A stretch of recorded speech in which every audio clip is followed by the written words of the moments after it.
നമസ്കാരം. പ്രപഞ്ചത്തിലെ ഏറ്റവും നിഗൂഢമായ ഇടങ്ങളിലൊന്ന് നമ്മുടെ തൊട്ടടുത്തുള്ള ചന്ദ്രൻ തന്നെയാണ്. കാലങ്ങളായി മനുഷ്യൻ ചന്ദ്രനെക്കുറിച്ച് പഠിക്കുന്നുണ്ട് എങ്കിലും അതിൻ്റെ ധ്രുവപ്രദേശങ്ങളിൽ ഒളിഞ്ഞിരിക്കുന്ന വിസ്മയങ്ങൾ ഇന്നും ശാസ്ത്രലോകത്തെ അമ്പരപ്പിക്കുകയാണ്. ചന്ദ്രൻ്റെ ധ്രുവങ്ങളിലെ ഇരുളടഞ്ഞ ഗർത്തങ്ങളിൽ ഏകദേശം 150 കോടി വർഷങ്ങളായി ജലം മഞ്ഞായി സംരക്ഷിക്കപ്പെടുന്നുണ്ടെന്ന ഏറ്റവും പുതിയ കണ്ടെത്തൽ ബഹിരാകാശ ഗവേഷണ ചരിത്രത്തിലെ സുവർണമായ അധ്യായമാണ്. നേച്ചർ ആസ്ട്രോണമി എന്ന പ്രമുഖ ശാസ്ത്ര മാസികയിൽ പ്രസിദ്ധീകരിച്ച ഈ പഠനം ചന്ദ്രൻ കേവലം ഒരു വരണ്ട ഉപഗ്രഹമല്ല എന്നും മറിച്ച് കോടിക്കണക്കിന് വർഷത്തെ ചരിത്രം ഉറഞ്ഞുപോയ ഒരു ജലശേഖരത്തിൻ്റെ കലവറയാണെന്നും തെളിയിക്കുന്നു. നാസയുടെ ലൂണർ റിക്കണസൻസ് ഓർബിറ്റർ നൽകിയ കൃത്യമായ വിവരങ്ങളാണ് ഈ രഹസ്യത്തിൻ്റെ ചുരുളഴിക്കുവാൻ ശാസ്ത്രജ്ഞരെ സഹായിച്ചത്. ചന്ദ്രനിൽ ജലം എത്തിയതിനെക്കുറിച്ചും അത് എങ്ങനെ നശിച്ചു പോകാതെ നിലനിൽക്കുന്നു എന്നതിനെക്കുറിച്ചും വളരെ ലളിതവും എന്നാൽ ശാസ്ത്രീയവുമായ വിശദീകരണമാണ് പുതിയ പഠനം നൽകുന്നത്. വാൽനക്ഷത്രങ്ങളുടെ പതനത്തിലൂടെയും സൂര്യനിൽ നിന്നുള്ള സൗരവാതങ്ങളുടെ പ്രവർത്തനത്തിലൂടെയുമാണ് ചന്ദ്രൻ്റെ ഉപരിതലത്തിൽ ജലതന്മാത്രകൾ എത്തിച്ചേരുന്നത്. ചന്ദ്രൻ്റെ ധ്രുവപ്രദേശങ്ങളിൽ സൂര്യപ്രകാശം ഒരിക്കലും എത്താറില്ല. ഇത്തരം പ്രദേശങ്ങളെ പെർമനൻ്റലി ഷാഡോഡ് റീജിയനുകൾ എന്നാണ് വിളിക്കുന്നത്.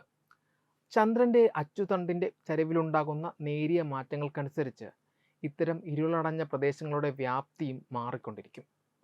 ചന്ദ്രൻ അതിൻ്റെ അച്ചുതണ്ടിൽ കറങ്ങുമ്പോൾ ഭ്രമണപഥത്തിലുണ്ടാകുന്ന വ്യതിയാനങ്ങൾ മൂലം ചില ഗർത്തങ്ങൾ കോടിക്കണക്കിന് വർഷങ്ങളായി സൂര്യപ്രകാശത്തിൽ നിന്ന് പൂർണ്ണമായും മറയ്ക്കപ്പെട്ടിരിക്കുകയാണ്.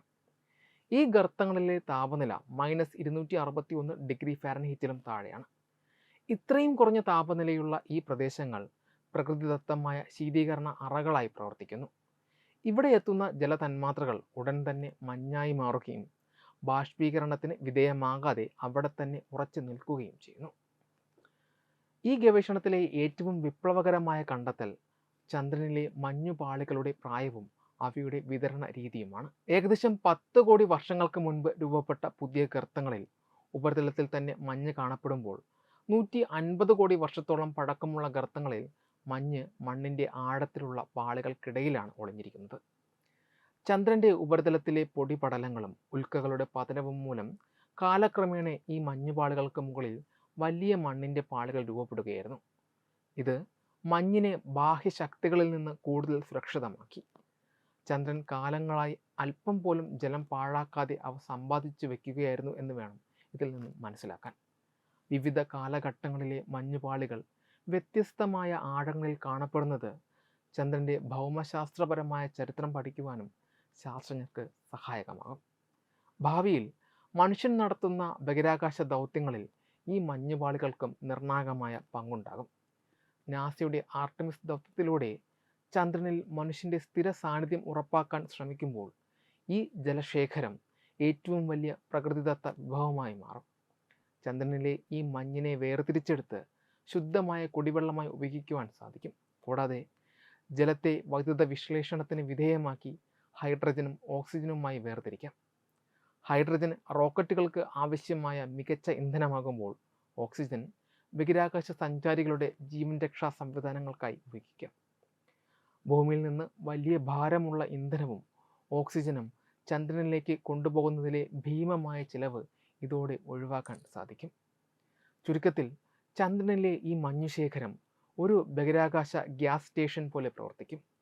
ചന്ദ്രനിൽ നിന്ന് ചൊവ്വയിലേക്കോ മറ്റ് ഗ്രഹങ്ങളിലേക്കോ ഉള്ള യാത്രകളിൽ ഇന്ധനം നിറയ്ക്കാനുള്ള താവളമായി ഈ പ്രദേശം മാറും. 150 കോടി വർഷം മുൻപ് രൂപപ്പെട്ട ഈ മഞ്ഞുപാളികൾ മനുഷ്യൻ്റെ ഭാവിയിലെ ബഹിരാകാശ സ്വപ്നങ്ങൾക്ക് ചിറകുകൾ നൽകുകയാണ്.